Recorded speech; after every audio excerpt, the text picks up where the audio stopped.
Hello everyone. So let's look at the questions that have been asked in test 3 and that is related to social justice. Social justice के जो question थे test series जो भी हुई है आपकी, उसके कुछ क्वेश्चंस हैं, उनको डिस्कस करते हैं हम. ठीक है, so let's see the first question. वैसे तो आपको एक डिटेल्ड आंसर इसका मिला ही होगा, इसको थोड़ा डिस्कस कर लेते हैं कि हमें किन किन चीज़ों पे ध्यान देना चाहिए, आंसर कैसे लिखना चाहिए. मिशन पोषण 2.0 का उद्देश्य एकीकृत बहुक्षेत्रीय रणनीति के माध्यम से कुपोषण को दूर करना है. ठीक है, अपने उद्देश्यों को प्रभावी ढंग से पूरा करने में इस पहल की क्षमता और चुनौतियों का आलोचनात्मक आकलन करें. आलोचनात्मक आकलन करना है. ठीक है, क्रिटिकल इवेल्युएशन करना है. Mission Potion 2.0 seeks to address malnutrition through an integrated multi-sectoral strategy, critically assess the strengths and challenges of this initiative in effectively meeting its objectives. तो सबसे पहले ऐसे किसी भी प्रश्न का, वो चाहे इंडियन सोसाइटी हो, सोशल जस्टिस हो, मैं हमेशा आपको सजेस्ट करता हूं ऐसे किसी भी क्वेश्चन का आंसर देने से पहले एक स्ट्रक्चर बनाइए. आप यहीं पे एक सिंपल सा स्ट्रक्चर बनाता हूं मैं. 150 शब्दों में लिखना है. 3 पार्ट हम करेंगे. पहले इंट्रोड्यूस करेंगे. इंट्रोड्यूस करने में क्या करेंगे, इंट्रो में क्या करेंगे, इंट्रो में हम क्या करेंगे, मिशन पोषण 2.0 के बारे में हमारे पास जो इंफॉर्मेशन है वो लिख देंगे. ठीक है, उसके बाद इस पहल की क्षमता और चुनौतियों की बात कर रहा है. स्ट्रेंथ्स एंड चैलेंजेस, तो मेन बॉडी में 2 पार्ट कर दीजिए. स्ट्रेंथ्स दैट इज क्षमता, एंड चैलेंजेस चुनौतियों के बारे में बात कर दीजिए. और उसके बाद इसका कंक्लूजन लिख दीजिए. हो गया. स्ट्रेंथ और चैलेंजेस लिखते ही चैलेंजेस में आप नेगेटिव चीजें लिखेंगे, जहां जहां प्रॉब्लम है लिमिटेशंस लिखेंगे. हो गया क्रिटिकल इवैल्यूएशन. इस क्वेश्चन से ज्यादा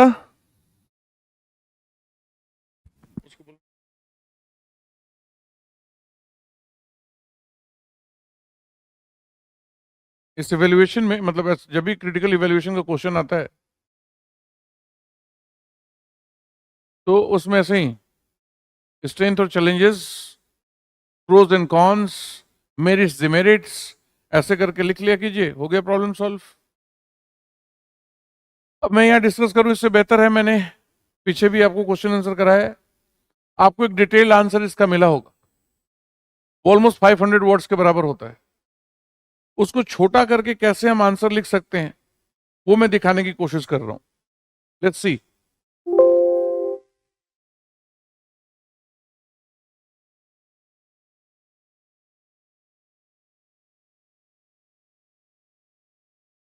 ये रहा आपका क्वेश्चन. तो सबसे पहले मैंने क्या कहा, इंट्रोड्यूस कर देते हैं. थोड़ा बड़ा इंट्रोडक्शन है, आपको सब लिखने की जरूरत नहीं है. बड़ा इसलिए है because I based my answer on the write up that is given to you. जो आपको राइटअप मिला उसी के बेसिस पे मैंने चीजें लिखी हैं. यहाँ पे देखिए, सक्षम आंगनवाड़ी एंड पोषण 2.0, ऑल्सो नोन एज मिशन 2.0 आ गया. सक्षम आंगनवाड़ी और पोषण 2.0, इन दोनों को साथ साथ, जिसे मिशन पोषण 2.0 के नाम से जाना जाता है, is an integrated nutrition support program launch to address persistent malnutrition. तो 2 वर्ड यहां इंपॉर्टेंट था. इंटीग्रेटेड है ये, एक एकीकृत पोषण सहायता कार्यक्रम है, एकीकृत है, जिसे भारत में लगातार जारी कुपोषण की समस्या से निपटने के लिए शुरू किया गया है. ठीक है, reorganizing and subsuming key nutrition schemes like supplementary nutrition program, ICDS, Integrated Child Development Scheme, and पोषण अभियान. It adopts a life cycle approach. ये बहुत इंपॉर्टेंट चीज है, इसको समझना. ये चीजें लिखनी होती है इंट्रोडक्शन में. क्या किया है, ये सारे जो की स्कीम्स थी, सप्लीमेंट्री न्यूट्रिशन प्रोग्राम, ICDS, पोषण अभियान, सबको मिक्स करके इन्होंने एक अप्रोच बनाया है जो कि लाइफ साइकिल अप्रोच है। लाइफ साइकिल कहां से शुरू होती है, मैटरनल हेल्थ से, प्रेगनेंसी से, उसके बाद चाइल्ड फीडिंग प्रैक्टिसेस से होती है, फिर treatment of MAM and SAM, moderate and severe. किस चीज के से रिलेटेड ये चीज है, moderate and severe acute malnutrition. तो moderate acute malnutrition, severe acute malnutrition इससे रिलेटेड है। मतलब पहले माँ जो है उसकी हेल्थ, उसके बाद बच्चे के फीडिंग प्रैक्टिसेस जो है, लैक्टेटिंग मदर, फिर एक्यूट मालन्यूट्रिशन है वो चाहे मॉडरेट है या सीवियर है उसका, फिर promotion of wellness through Ayush health and wellness centre जो है। इन सारी चीजों को अटैच किया गया है। तो आप देखेंगे माँ बच्चे को पैदा कर रही है, बच्चे का हेल्थ, माँ का हेल्थ और वेलनेस सेंटर, इन सबको अगर जोड़ें तो लाइफ साइकिल को रिप्रेजेंट करते हैं। तो वो चीजें यहां पे डाल दी गई हैं। अब एक और इंफॉर्मेशन डाल दिया, the union budget 2025-26 has reemphasize centrally by allocating 21,960 crore. ये डेटा नहीं भी हो तो चलेगा, लेकिन ऐसा डेटा हो तो अच्छा लगता है। इंट्रोड्यूस कर दिया हमने। अब आइए स्ट्रेंथ पे। अगर आप देखें तो मैंने 1 2 3 4 5 6 पॉइंट्स डाले हैं। 6 पॉइंट्स शायद 150 वर्ड्स में अपना डाल पाए, 6 पॉइंट नहीं डाल पाएंगे। 3 पॉइंट इधर, 3 पॉइंट उसमें डाल दो, 3 6 पॉइंट हो जाएंगे। इंट्रो और कंक्लूजन 150, बहुत सुंदर सा आंसर बन जाएगा। तो 3 पॉइंट कौन कौन से डाल सकते हैं, सबसे पहले इंटीग्रेटेड, स्ट्रेंथ में हमारे स्ट्रेंथ, ताकतें क्या है, integrated policy design, it unifies multiple schemes under one umbrella, बहुत सारे स्कीम से सबको समेट दिया गया। Fostering intersectoral coordination across health, education and sanitation, health, education और सैनिटेशन से रिलेटेड जो तमाम तरह के स्कीम थे सबको एक छत के नीचे ला दिया गया। तो यह कई योजनाओं को एक छत के नीचे लाकर स्वास्थ्य, शिक्षा और स्वच्छता जैसे क्षेत्रों में समन्वय को प्रोत्साहित करता है। हमने ऊपर देखा न्यूट्रिशन स्कीम है, ICDS है, मॉडरेट एक्यूट माल न्यूट्रिशन है, फिर सीवियर एक्यूट माल न्यूट्रिशन है। इन सबको एक साथ एकत्रित करने की कोशिश की गई है। तो ये इंटीग्रेटेड पॉलिसी डिजाइन हो गई। फिर लाइफ साइकिल ऊपर आई थी। देखो एक चीज ध्यान रखो, आंसर राइटिंग में करना क्या होता है, जब आप इंट्रो करते हो ना, तो इंट्रोडक्शन में आप ऐसी चीजें लिखो जिसको आप एलोबरेट करने वाले हो। तो वहां जो जो चीजें लिखी थी इंट्रोडक्शन में, जो बात लिखी उसी को हम एलोबरेट कर रहे हैं। वहां पर लाइफ साइकिल बात आई थी, उसी लाइफ स्टाइल को एक्सप्लेन करते हैं। Target critical phases, pregnancy, infancy, early childhood and adolescence, thereby breaking intergenerational malnutrition cycles. मतलब माँ को, बच्चे को, 2 जनरेशन हो गए, इन सबके न्यूट्रिशन की प्रॉब्लम को सॉल्व करना। यह गर्भावस्था, शैशवावस्था, प्रारंभिक बचपन और किशोरावस्था जैसी महत्वपूर्ण अवस्थाओं को लक्षित करता है, जिससे पीढ़ी दर पीढ़ी चलने वाले कुपोषण चक्र को तोड़ा जा सके। माँ स्वस्थ रहेगी तो बच्चा स्वस्थ रहेगा। छोटे में बच्चा जो 2 प्रॉब्लम मेनली फेस करता है, स्टंटिंग एंड वेस्टिंग, उसका सोल्यूशन हो गया तो अगला जनरेशन भी अच्छा होगा। जन आंदोलन अप्रोच इसमें लिया गया है। promotes behavioral change through community mobilization and campaign like पोषण माह। पोषण माह की बात, माह मीन्स महीना, तो सितंबर का महीना जनरली 1 से 30 तक, सितंबर का जो महीना है उसको पोषण माह के तौर पे देखा जाता है। वैसे ही पोषण पखवाड़े की भी बात कर सकते हैं। 14 दिन 2 वीक जो मार्च में होता है उसको पखवाड़ा भी बोलते हैं। इन सारी चीजों के थ्रू क्या किया जा रही है, कंपेनिंग की जा रही है। पोषण माह जैसे अभियानों के माध्यम से व्यवहार परिवर्तन और सामुदायिक सहभागिता को बढ़ावा देता है। टेक्नोलॉजी अगर आपको हटाना हो तो ये पॉइंट हटा सकते हैं। अरे अब 150 वर्ड में आएगा तो सब तो नहीं लिख पाएंगे ना, लिमिटेड पेज होते हैं। ये जरूर लिखिएगा, टेक्नोलॉजी ड्रिवन मॉनिटरिंग। पोषण tracker app enable real time tracking of services and outcome. पोषण ट्रैकर ऐप सेवाओं को परिणामों की वास्तविक समय पर निगरानी की सुविधा देता है। अगर 1 मिनट और एक पॉइंट अगर आपको ऐड करना हो तो ये जरूर ऐड कीजिएगा, लोकल फूड प्रमोशन। ठीक है, encourage nutri gardens and traditional food system for dietary diversity, ये पोषण वाटिका और पारंपरिक खाद्य प्रणाली को बढ़ावा देता है ताकि आहार में विविधता लाई जा सके। ठीक है, उसके बाद है कि डिसेंट्रलाइज फ्लेक्सिबिलिटी, सेंटर की जगह पे लोकल लेवल पे आपको अलाउ किया जा रहा है, अलाउ स्टेट्स टू इनोवेट, राज्य इनोवेट करते हैं। Context specific intervention, for example integrated VHNDs, VHND क्या होते हैं? Village health and nutrition day. तो एक एक्सपेरिमेंट खास करके नंदुरबार में, महाराष्ट्र में बड़ा सक्सेसफुल रहा है, उसका एग्जाम्पल देके आप बता सकते हैं। राज्यों को स्थानीय आवश्यकताओं के अनुसार नवाचार की अनुमति, जैसे महाराष्ट्र के नंदुरबार में एकीकृत ग्राम स्वास्थ्य एवं पोषण दिवस का मनाया जाना, village health and nutrition day.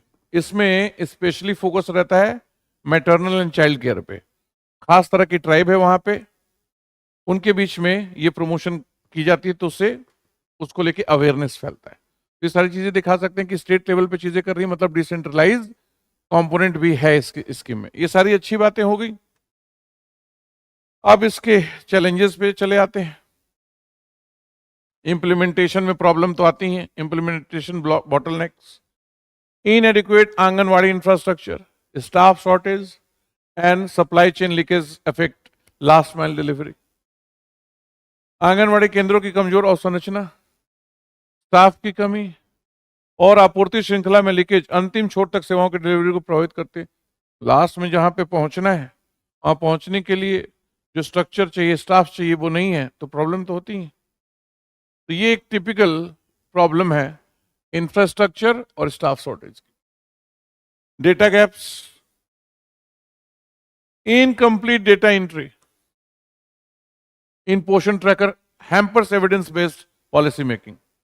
पोषण ट्रैकर में अधूरी या गलत प्रविष्टियां साक्ष्य आधारित नीति निर्माण में बाधा बनती है। एंट्री गलत है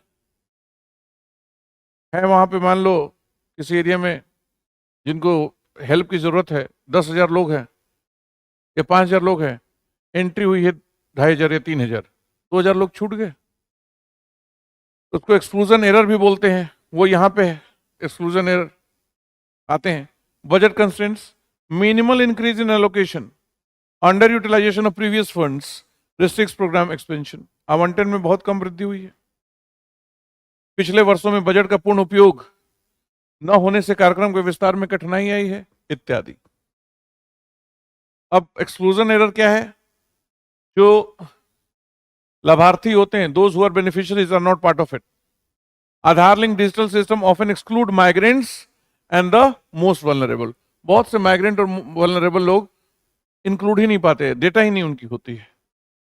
आधार आधारित डिजिटल प्रणाली प्रवासी कमजोर वर्गों को लाभ से वंचित कर देती है। आधार जरूरी है, भिखारियों के पास आधार कार्ड होता है कि नहीं होता है, सोचने वाली बात है। जो होमलेस लोग हैं, 17.5 लाख से ऊपर हमारे यहाँ होमलेस हैं एज पर सेंसस 2011, उनका डेटा ही नहीं होगा शायद। जब घर ही नहीं है तो क्या डेटा होगा? एड्रेस तो होना चाहिए। तो ये जो वंचित वर्ग है वो कहीं ना कहीं ये प्रॉब्लम को झोलते, एक्सक्लूजन एरर बोलते हैं, बहिष्करण की त्रुटियां। फिर poor convergence in practice, ground level coordination between departments remain weak despite a convergent policy framework. समन्वित नीची ढांचे के बावजूद जमीनी स्तर पर विभागों के बीच समन्वय कमजोर बना हुआ है। तो हम क्या निष्कर्ष निकाल सकते हैं? निष्कर्ष ये है हमारा इससे कि mission Poshan 2.0 is a pivotal to achieve national nutrition targets and SDG 2। SDG से जोड़ दिया अब इसको, जीरो हंगर और national nutrition targets. Mission Poshan 2.0 राष्ट्रीय पोषण लक्ष्यों और सतत विकास लक्ष्य, कई बार सतत विकास को धारणीय विकास भी कहते हैं, को प्राप्त करने के लिए अत्यंत महत्वपूर्ण है।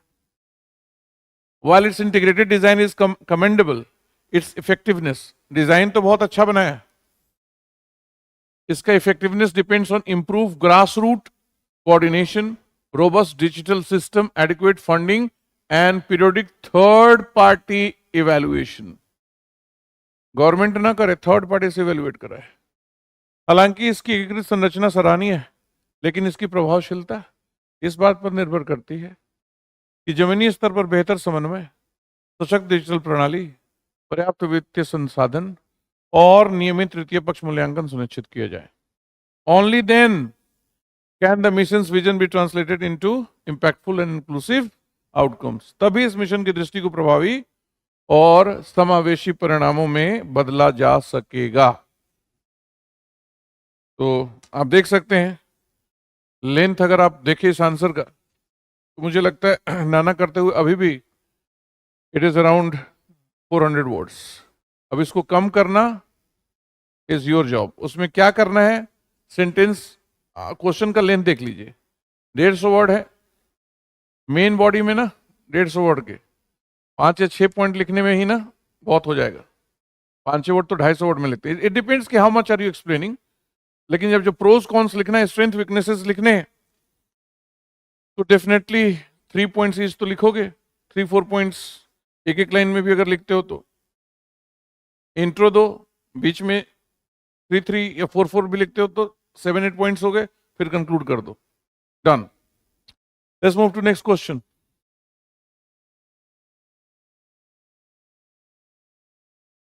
अगला प्रश्न है हमारा, ये तो टिपिकल गवर्नेंस का क्वेश्चन है, तो चलो डील कर लेते हैं। मैं आपको बता रहा हूं सोशल जस्टिस में ऐसे क्वेश्चन पूछेंगे नहीं, पर यू शुड बी रेडी। कहीं पूछ लिया तो एग्जामिनर है, क्यों नहीं पूछेगा उसका रीजन बता रहा हूं। मतलब इस सेगमेंट में नहीं आएंगे, इस पेपर में आ सकता है इस क्वेश्चन, ये क्वेश्चन पेपर 2 में आ सकता है, but this is not typical social justice का क्वेश्चन। पर देखो, भारतीय संविधान का अनुच्छेद 21 जीवन के अधिकार से विकसित होकर व्यापक मानवाधिकारों का स्रोत बन गया है। सामाजिक न्याय को बढ़ावा देने के लिए हाल के घटनाक्रमों के आलोक में अनुच्छेद 21 के न्यायिक विस्तार पर चर्चा कीजिए। आर्टिकल 21,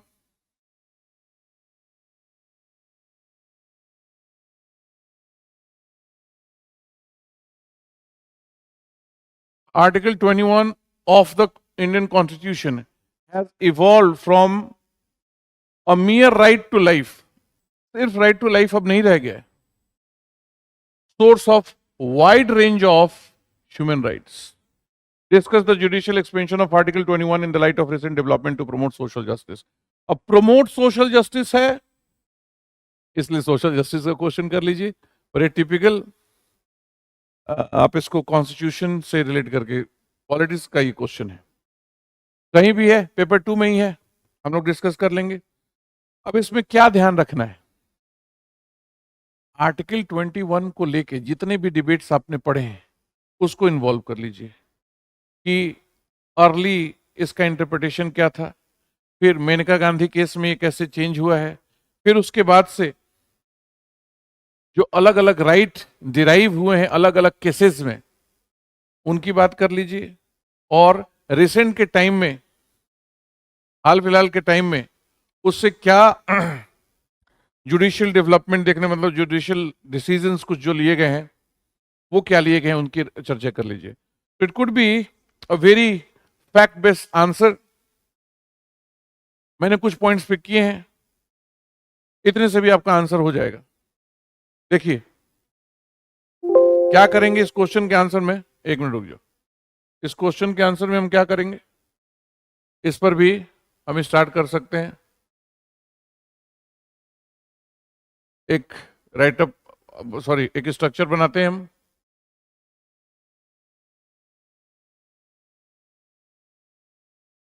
ढाई सौ वर्ड का है तो थोड़ा लेंथ में जाएंगे। पहले इंट्रोड्यूस करेंगे, आर्टिकल 21 के बारे में थोड़ा बहुत लिख दिया। उसके बाद जो जुडिशियल एक्सपेंशन है तो मेन बॉडी में आते हैं। मेन बॉडी में जुडिशियल एक्सपेंशन, इस पे जाएंगे हम। पहली बात कर ली, जुडिशियल एक्सपेंशन पे कर लिए बात। न्यायिक विस्तार क्या हुआ है वो वाला पॉइंट यहां डाल दिया। उससे जो अलग जो राइट्स डेवलप हुए हैं, पहले तो चेंज मैंने बताया जो ट्रेडिशनल था, फिर मेनका गांधी में जो चेंजेस हुई हैं उसको आपने बता दिया। फिर उसके बाद उसके चलते जो और चीजें हुई हैं, सेकंड पॉइंट में हमने दिखा दिया कि उससे और जो राइट्स डिराइव किए गए हैं ओवर पीरियड ऑफ टाइम, और फिर अलग अलग केसेस बता दीजिए जिसमें केसेस सुप्रीम कोर्ट के या बाकी जगहों के जहां पे आर्टिकल 21 के कंटेक्स्ट में रिफॉर्म्स के तौर पे चीजें देखने को मिली हैं आपको। ठीक है, वो चाहे मेडिकल टर्मिनेशन ऑफ प्रेगनेंसी वाली बात हो, या प्रिजन से रिलेटेड, प्रिजनर्स राइट से रिलेटेड बात हो, हाँ, होमोसेक्सुअलिटी से रिलेटेड बात हो, उन सारी चीजों को आप इन्वॉल्व कर सकते हैं इस आंसर में। और फिर कंक्लूजन कर दीजिए, कंक्लूजन। तो इसके कितने पार्ट बन गए देखो, इंट्रो ये और यहाँ के तीन तीन, इसमें ही 250 वर्ड्स लिखना है ना, तो यहां पर मान लो आप 60 60 60 भी लिखते हो, 180 हो गया, 70 किसी में हो गया, 80 हो गया, 60 70 60 70 भी करते होते हो, 60 70, 20 वर्ड्स यहां डालो, 20 वर्ड्स यहां, हो गया, स्ट्रक्चर बन गया। आओ देखो इसका कहां से आंसर प्रिपेयर किया है मैंने, आपको राइटअप इस पे मिला ही होगा, लेकिन उसी को इन्वॉल्व करके मैंने जो बनाया, एक साथ हिंदी इंग्लिश दोनों इसलिए रखता हूं कि आपको पढ़ने में आसानी हो। देखो, article 21 of the Indian Constitution guarantees the right to life and personal liberty, originally intended as a procedural safeguard against arbitrary deprivation of life. भारतीय संविधान का अनुच्छेद 21 जीवन और व्यक्तिगत स्वतंत्रता का अधिकार प्रदान करता है, जिसे मूल रूप से मनमानी जीवन हानि से सुरक्षा, मतलब कोई मनमानी करके आपके लाइफ के साथ जो मन करे वो ना करे, कौन, जो अथॉरिटी में पावर में लोग बैठे हैं, उसे रक्षा के लिए बनाया गया था। However, through progressive judicial interpretation, Article 21 has evolved into a broad repository of fundamental human rights, embodying the values of dignity, social justice, and welfare enshrined in the preamble and directive principle. समय के साथ न्यायिक व्याख्या के कारण अनुच्छेद 21 एक व्यापक अधिकारों का स्रोत बन गया है, जो गरिमा, सामाजिक न्याय और संविधान के प्रस्तावना तथा नीति निर्देशों में निहित कल्याण के मूल्यों को समाहित करता है। तो हमने सिर्फ सोशल जस्टिस ना लिख के डिग्निटी, वेलफेयर वगैरह भी इंक्लूड कर दिया, सिर्फ सामाजिक न्याय ना रख के बाकी चीजों की बात कर दी। सामाजिक न्याय में वो सारी चीजें इंक्लूडेड है। ठीक है, इंट्रोड्यूस कर दिया। अब चलते हैं अर्ली इंटरप्रिटेशन क्या रहा है उस पर चलते हैं। तो आप सब लोगों ने इन चीजों के बारे में पढ़ा ही होगा। Early interpretation, A.K. गोपालन स्टेट ऑफ मद्रास का जो केस था, उसमें सुप्रीम कोर्ट एक रिस्ट्रिक्टिव व्यू रिप्रेजेंट करती है, interpreting procedure established by law, literally thereby limiting article 21's protection to executive actions and ignoring the fairness और जस्टिसनेस ऑफ द लॉ। तो प्रोसीजर पे फोकस मेनली रहा इस आर्टिकल में। उसके बाद टर्निंग पॉइंट रहा है, ये तो आप सब पढ़े ही होंगे, Maneka Gandhi case. The landmark judgment expanded article 21 by introducing the doctrine of substantive due process. तो ये जो जर्नी रही है प्रोसीजर एस्टैब्लिश्ड बाय लॉ से ड्यू प्रोसेस तक की, कानून द्वारा स्थापित प्रक्रिया से आगे बढ़ते हुए जो न्याय संगत और उचित और तार्किक होनी चाहिए, इस तक, यहां तक जो हम पहुंचे हैं, इस फैसले ने विधियों को न्याय संगत होने की जांच की नींव रखी और अनुच्छेद 21 के दायरे का विस्तार किया।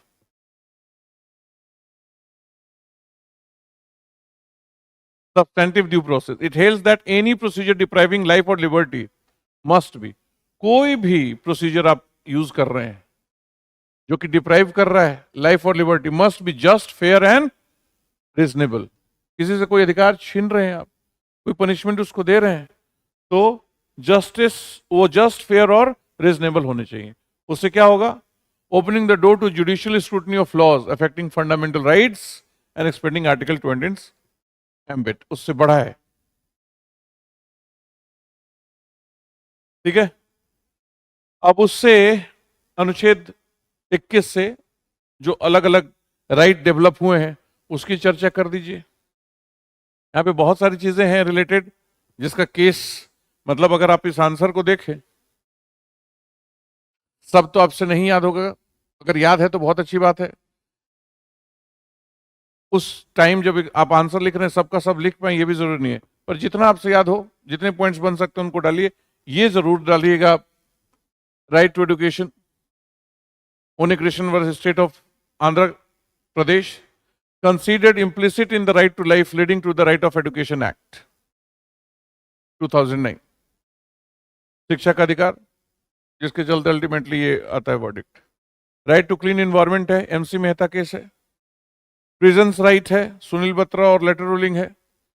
Human treatment and protection to dignity and under trials of convict, कैदियों को मानवीय व्यवहार और गरिमा के अधिकार की सुरक्षा। वही आर्टिकल 21 से डिराइव्ड ये सारे राइट्स हैं। Right to privacy, Puttaswamy case 2017 establish privacy as a fundamental right intrinsic to life and liberty crucial for personal autonomy, गोपनीयता का अधिकार। वैसे ही common cause and union of India 2018, जिसमें पैसिव यूथेनेसिया को परमिशन दिया गया, सम्मानपूर्ण मृत्यु का अधिकार, निष्क्रिय यूथेनेसिया, इच्छा मृत्यु और जीवन वसीयत को स्वीकार किया गया। तो ये सारे एग्जाम्पल बता रहे हैं कि कैसे आर्टिकल 21 का विस्तार हुआ है। ठीक है, अब कुछ केसेस देख लेते हैं।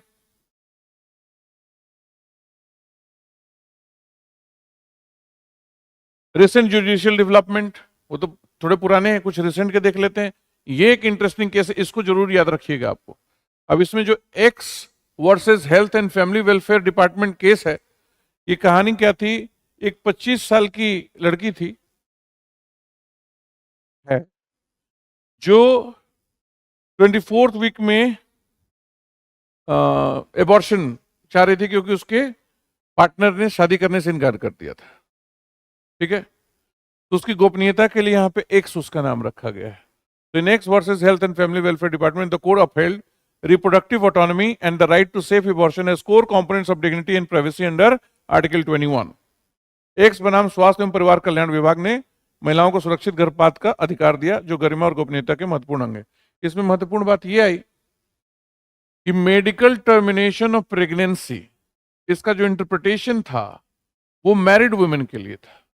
यहाँ पे वो इंटरप्रिटेशन एक्सपेंड किया गया कि मैरिड के लिए ही ये अधिकार नहीं हो सकता है, प्रेगनेंसी के लिए मैरिड होना जरूरी थोड़ी ना है। और जो विडोहुड या डिवोर्स की प्रॉब्लम हो सकती है, उसको लिमिटेड सेंस में ना देखा जाए कि मैरिज ही उसका कॉज हो सकता है। यहां पर भी जब एक इंसान जो साथ रहा, शादी का वादा किया, उसने तोड़ दिया वो वादा, तो इसको भी आप डिवोर्स या विडोहुड के दायरे में रख सकते हैं, उसका लिबरल इंटरप्रिटेशन करके। तो फिर इसको ग्रांट किया गया है एबॉर्शन के लिए। और जो सबसे बड़ी जो चीज चेंज आई कि नॉन मैरिड वुमेन भी अब मेडिकल टर्मिनेशन ऑफ प्रेगनेंसी का फायदा उठा सकती हैं, मतलब वो उनके लिए भी एप्लीकेबल है। वरना एक बहुत बड़ा रिस्ट्रिक्शन था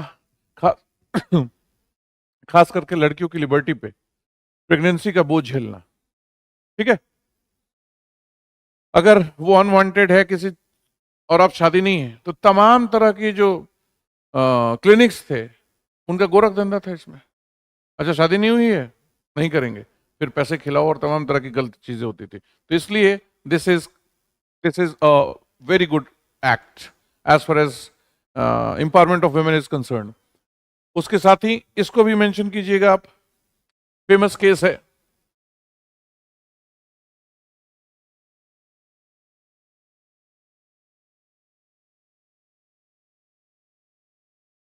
LGBTQ rights, Navtej Singh Johar versus union of India, decriminalize consensual sex same sex relations. Interesting बात है, पहले दिल्ली हाई कोर्ट ने इसको डिक्रिमिनलाइज किया था, डिक्रिमिनलाइज किया था, सुप्रीम कोर्ट ने उसको फिर से क्रिमिनलाइज कर दिया, फाइनली सुप्रीम कोर्ट ने इसको डिक्रिमिनलाइज किया। Affirming equality and dignity of LGBTQ individuals. ठीक है, नवजीत सिंह जौहर बनाम भारत संघ के, इसमें समलैंगिक संबंधों को अपराध से मुक्त किया गया। इन्वायरमेंटल जस्टिस है, recent judgments like MK Ranjit Singh versus Union of India expanded Article 21 to include protection from climate change impacts, especially for vulnerable groups. The court also struck down retroactive environmental clearance in 2005, reinforcing sustainable development. M के राजेंद्र सिंह बनाम भारत संघ ने जलवायु परिवर्तन से, अगर आप चाहें तो इसको 1 मिनट के लिए छोड़ सकते हैं, क्योंकि आपको लिमिटेड ही चीजें इंक्लूड करनी है. फिर digital inclusion, Amarjan versus union of India, the court recognize digital access to welfare services as part of Article 21, emphasizing inclusive governance for persons with disabilities and marginalized communities.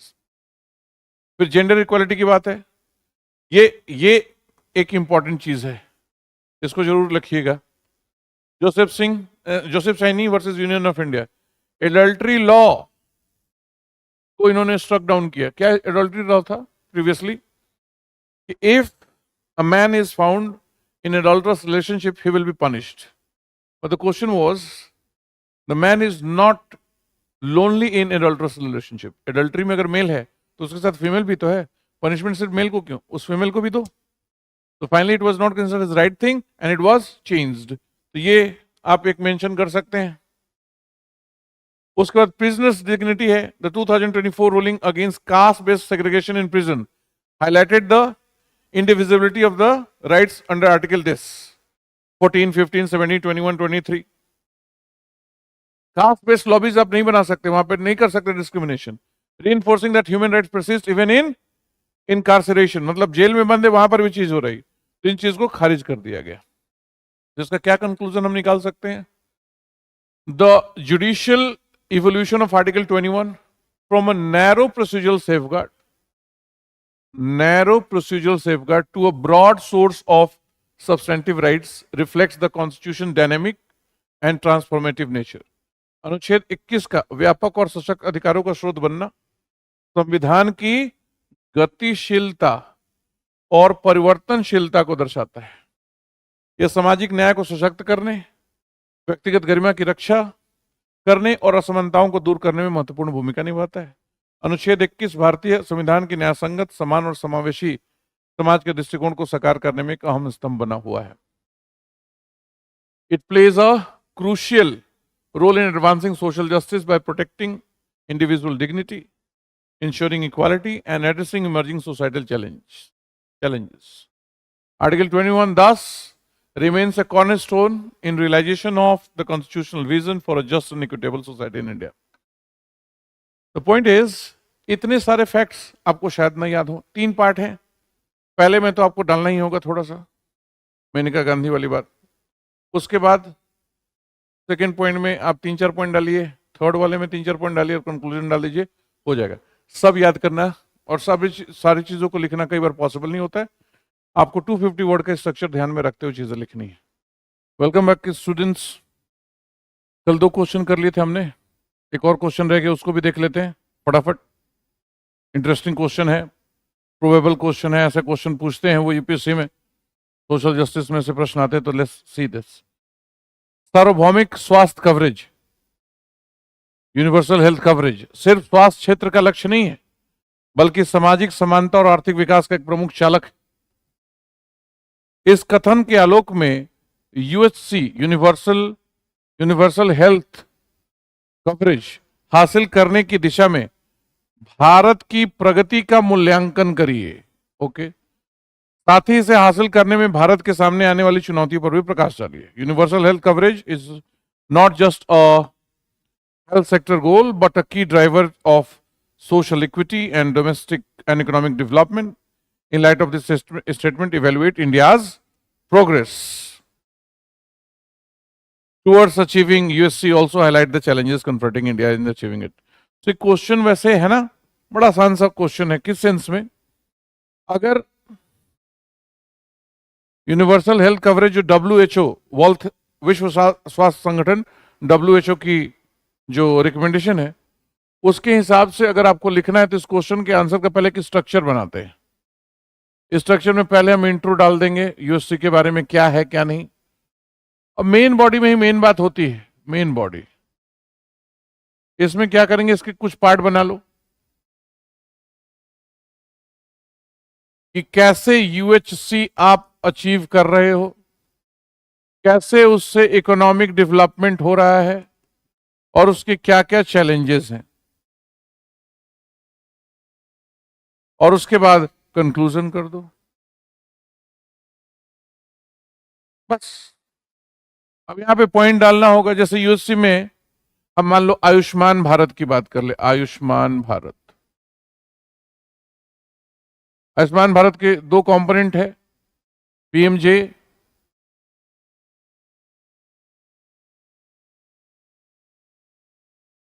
और HWC, नाम सुना होगा, health care through WSC की बात हम करते हैं, health and welfare centres, ठीक है, हेल्थ एंड वेलनेस सेंटर। इन दोनों के थ्रू क्या, ये क्या करता है, हेल्थ एंड वेलनेस सेंटर कर दिए, इन दोनों के थ्रू क्या हो, ये आपको दे रहा है फिनेंशियल सपोर्ट, और इसके थ्रू PSC वगैरह को हम स्ट्रेंथन कर रहे हैं। ऐसे ही तमाम बातें लिख के, उसके अलावा जो भी स्कीम्स हैं, जैसे मातृवंदन योजना,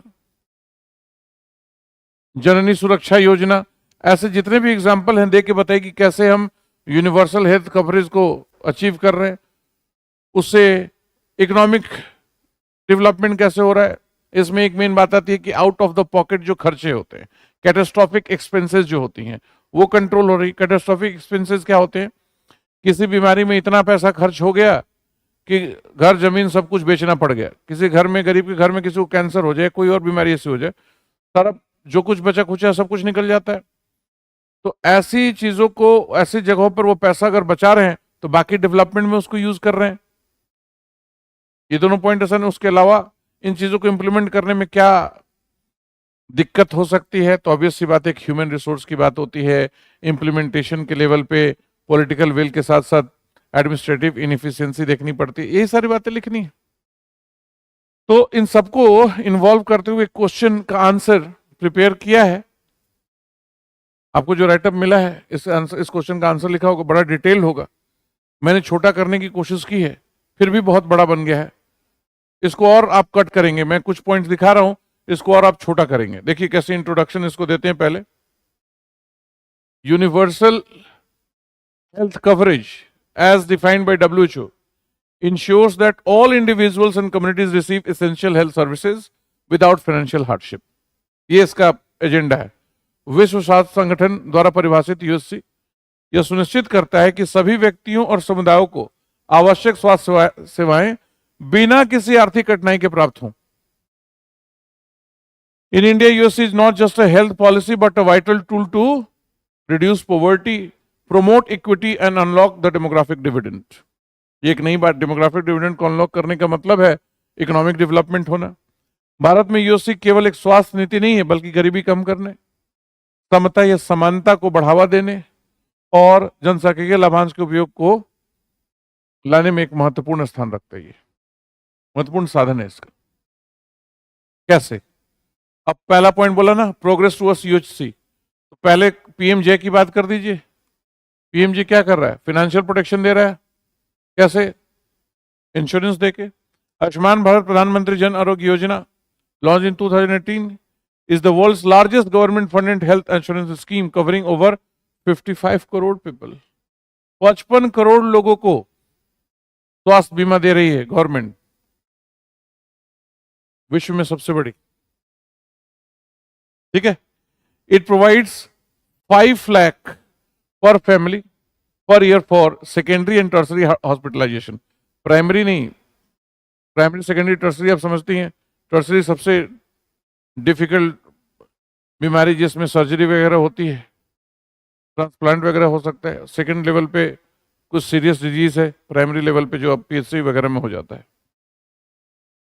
targeting the poorest 40% of the population. योजना प्रति परिवार प्रति वर्ष 5 लाख तक की सुविधा देती है और समाज के सबसे गरीब 40% लोगों को लक्षित करती है।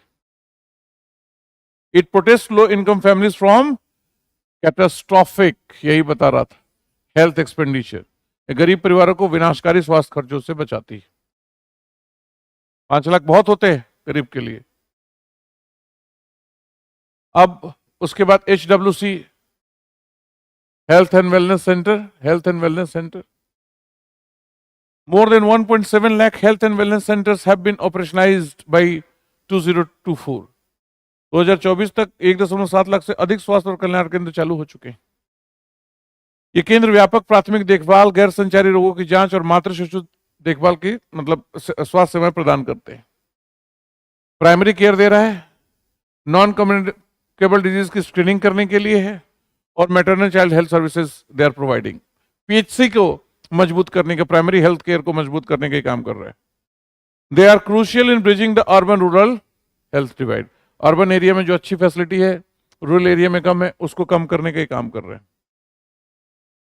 फिर बात है targeted scheme for vulnerable groups, कमजोर वर्गों के लिए, जैसे जननी सुरक्षा योजना, मातृवंदन योजना। ठीक है, this efforts have led to decline in MMR, maternal mortality rate 130 से 93 हो गया है।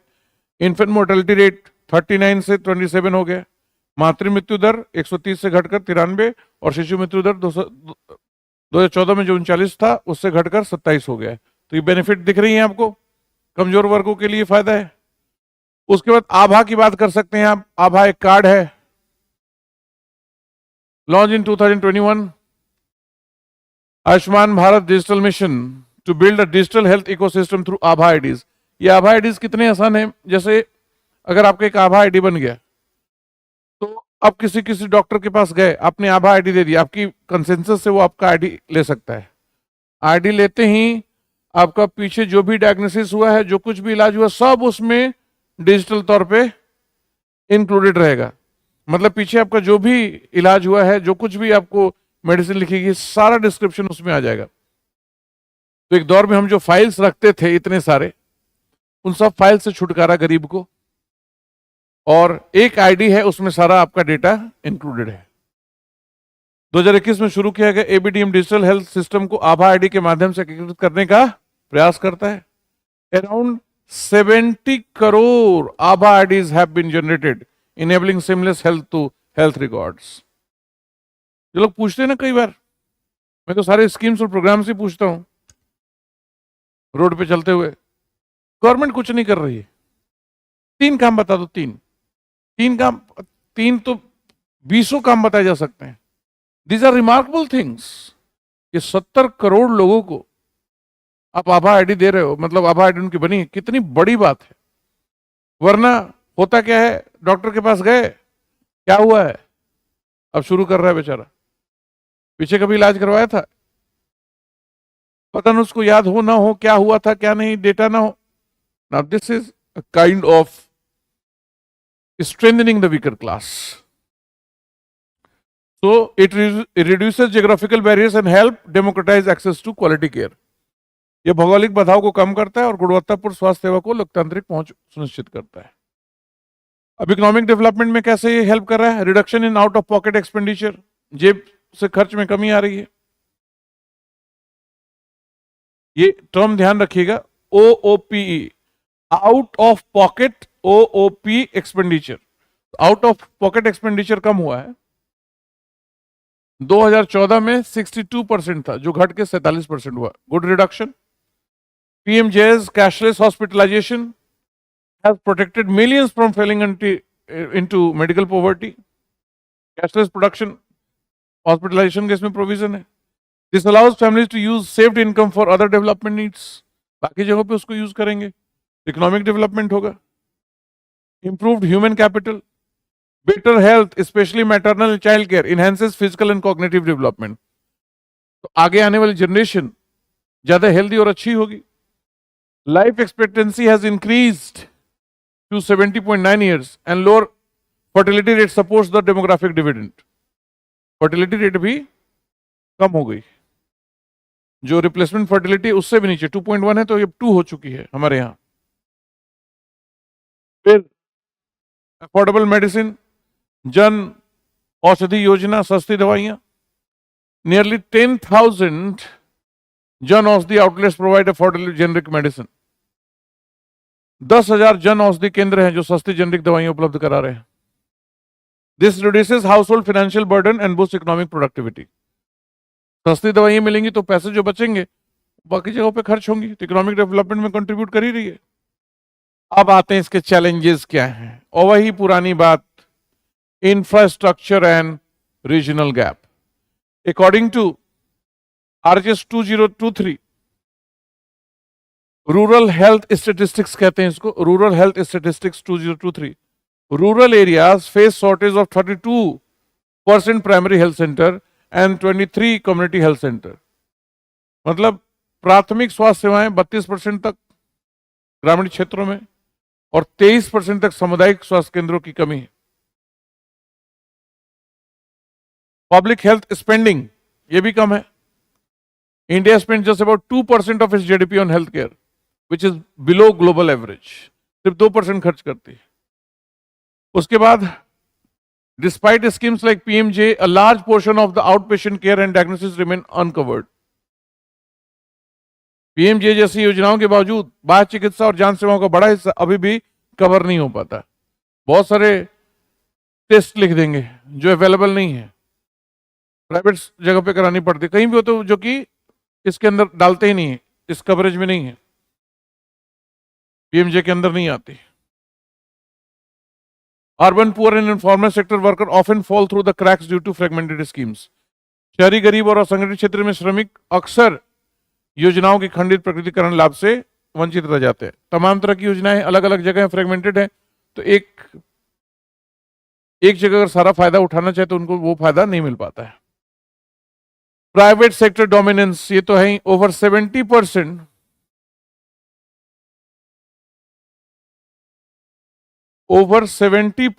Outpatient and 60% inpatient care is provided by private facilities, often without regulation. 70% से अधिक बाहर होगी और 60% आंतरिक रोगी सेवाएं निजी क्षेत्र द्वारा दी जाती हैं। दिख रहा है आपको, जो अक्सर बिना प्रभावी नियमन के होती हैं। तो कंक्लूजन हम क्या निकाल सकते हैं? India has made significant progress towards USC, expanding coverage and digital access. स्वास्थ्य कवरेज और डिजिटल पहुंच में उल्लेखनीय प्रगति की है, लेकिन इंफ्रास्ट्रक्चर गैप्स, ढांचागत कमियां, लो इन्वेस्टमेंट, कम निवेश एंड वर्कफोर्स शॉर्टेज, ये तो हर जगह की प्रॉब्लम है। मानव संसाधन की अभी बड़ी बाधा है। तो फुली रियलाइज USC पोटेंशियल, मतलब यूनिवर्सल हेल्थ कवरेज के लिए क्या करना चाहिए, ये सजेशन दे दिए। क्या जो आपने नेशनल हेल्थ पॉलिसी में बताया है, जो क्लेम किया है, वो करिए। क्या करना है? Increase public health expenditure to at least 2.5% of GDP. GDP के 2%, 2.5% तक बढ़ाइए इसको। हेल्थ पॉलिसी में आपने बताया है कि ऐसा करेंगे, तो करो। अब strengthen primary care health infrastructure, प्राथमिक देखभाल और स्वास्थ्य ढांचे को मजबूत कीजिए। Integrate insurance with preventive and promotive services, हर जगह बीमा योजनाओं को रोकथाम और प्रोत्साहन सेवाओं से भी जोड़ा जाए। इंश्योर इंक्लूसिव एंड इंटरसेक्टरल गवर्नेंस, समावेशी और बहुक्षेत्रीय शासन सुनिश्चित किया जाए। तभी, मतलब ये सब करेंगे, only then can USC fulfil the promises of a transformative force. तभी USC एक ट्रांसफॉर्मेटिव फोर्स की तरफ हमें दिख पाएगा इंडिया के डेवलपमेंट में। तभी USC भारत की विकास यात्रा में एक परिवर्तनकारी शक्ति के रूप में अपनी भूमिका निभा पाएगा। सी, ये जो इतना बड़ा आंसर है, इसको आपको कट करना होगा। कैसे कट कर सकते हैं, मैं आपको वो समझा दे रहा हूं। जब कभी ऐसा क्वेश्चन है तो आप क्या करेंगे, ये जो यहां पे हम लोगों ने ये 3 पॉइंट लिखा है ना, इकोनॉमिक डेवलपमेंट, और ये ऊपर जो लिखा है, ये सब पॉजिटिव बातें ही हैं। तो इन पॉजिटिव बातों को एक हेडिंग बना के कर दीजिए कि how it is contributing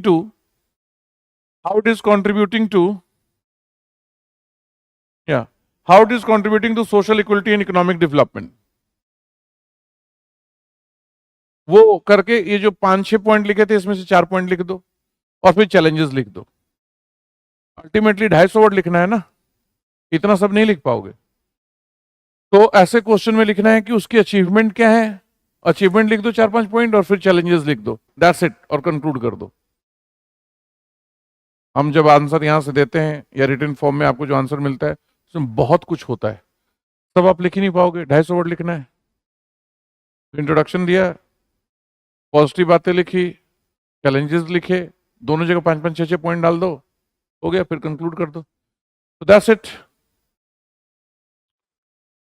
for this session. Thank you.